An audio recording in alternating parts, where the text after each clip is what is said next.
Hello everyone, welcome to Techavro.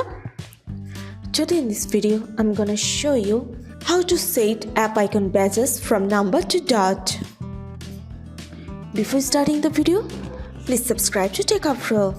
So, let's get started. For this, you have to open your settings. Now scroll down and click on notification. Again scroll down. Here you can see app icon badges.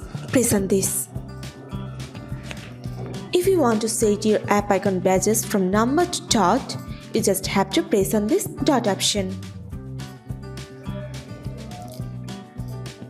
That's it. So this is how to set app icon badges number to dot in your Android phone. So guys, that's it. You can do this. I think this video is very helpful to you.